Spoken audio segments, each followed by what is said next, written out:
I was looking back at some of my videos and I noticed that, there's a big gap there between my first video and the second one, which, was over a year.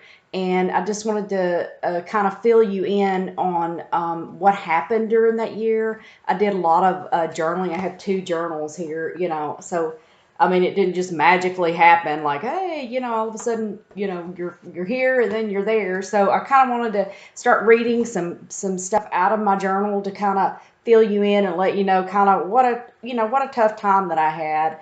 Some of the stuff in my journal here was just like I'm feeling unloved, lost, heartbroken.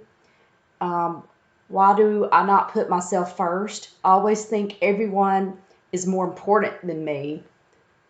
And then I know I'm a good person and can't figure out why people don't love me. Reading this, going back and reading this, I mean, it just really hits home like, oh, what a terrible place I was in at that time.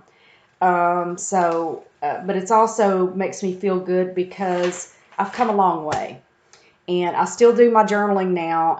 It helps with my therapy because I get my thoughts out. Not everyone can, first of all, afford to go to a therapist, and you just do a lot of reading or whatever. You do what you can to make yourself feel better. Therapy's great. I've been to therapy before. It helped me through a really rough time.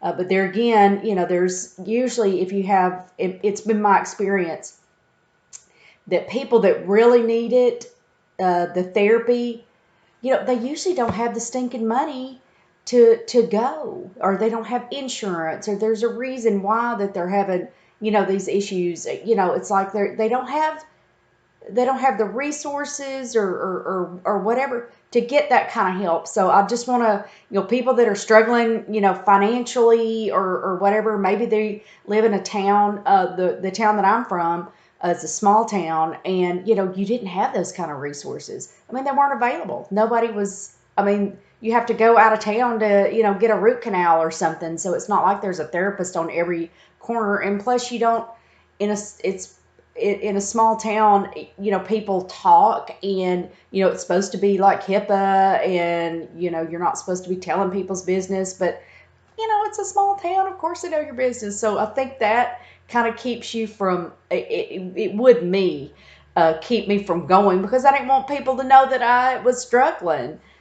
So I guess my tip of the day is if you're going through a tough time, if you don't have the resources to go to a therapist, a professional, or whatever, just do what you can. I mean, what I watched tons of YouTube videos, different therapists, or whatever that did help me. Like I said, I didn't have the money really to go to a therapist at going through that divorce and stuff like that. So I did lots of journaling because it was like having my own therapist, and I know I can trust me, so I'm gonna write this stuff down and at least get it out of my head. So bottom line, do what you can to take care of yourself. Just do something. Don't just sit there and be struggling. Because don't struggle alone, or just do something to take care of yourself. I hope you have a wonderful day, and again, just take care of yourselves. Put yourself first. Have a good one.